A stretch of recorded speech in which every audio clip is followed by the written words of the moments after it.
Original name ఇందూరే, Nizam పేరు మార్చుడే అంటున్నారు BJP MP Dharmapuri Arvind. హిందువులను ఆనాడు నిజాం, ఇప్పుడు కాంగ్రెస్ ప్రభుత్వం ఇబ్బందుల పాలు చేస్తుందన్నారు అరవింద్. నిజామాబాద్ పేరును ఖచ్చితంగా మార్చి తీరుతామంటున్నారు BJP MP. TPCC chief Mahesh Goud చేసిన వ్యాఖ్యలకు కౌంటర్ ఇచ్చారు బీజేపీ ఎంపీ ధర్మపురి అరవింద్. రాముడికి బీజేపీ సభ్యత్వం ఉందా? రాముడిని మేము పూజిస్తామంటూ మాట్లాడుతున్న టీపీసీసీ చీఫ్ ముఖ్యమంత్రి చేసిన వ్యాఖ్యలపై ఏమంటారని ప్రశ్నించారు. శ్రీరాముడికి బీజేపీ మెంబర్షిప్ ఉందా అని అడిగిండు.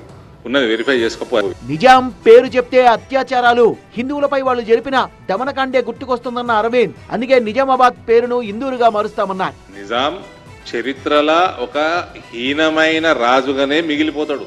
మానభంగాలు, బతుకమ్మ బట్టలు లేకుండా ఆడిపియడము, పసిపిల్లల్ని నరికేయడము, ఇటువంటి మరణకాండనే గుర్తొస్తుంది. 100% ఇందూరు మున్సిపల్ కార్పొరేషన్ కైవసం చేసుకుంటాము.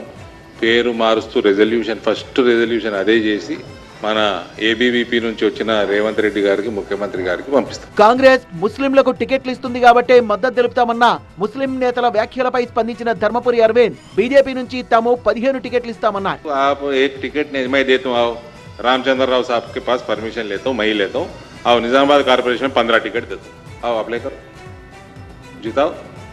आप जो सरकार आपको हर चीज में मदद कर रहा, आपका डेवलपमेंट के ना हिंदू ना मुस्लिम देख रहा डेवलपमेंट में, आओ वोट डालो, मैं 15 टिकट देता हूँ, अप्लाई करो.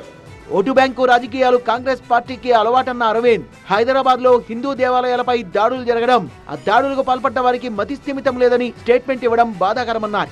కమ్యూనల్ టెన్షన్ పెరగడం, కర్ఫ్యూ లాంటి వాతావరణం రావడం, ఇదంతా కూడా రేవంత్ రెడ్డి సర్కార్కి సిగ్గుచేటి.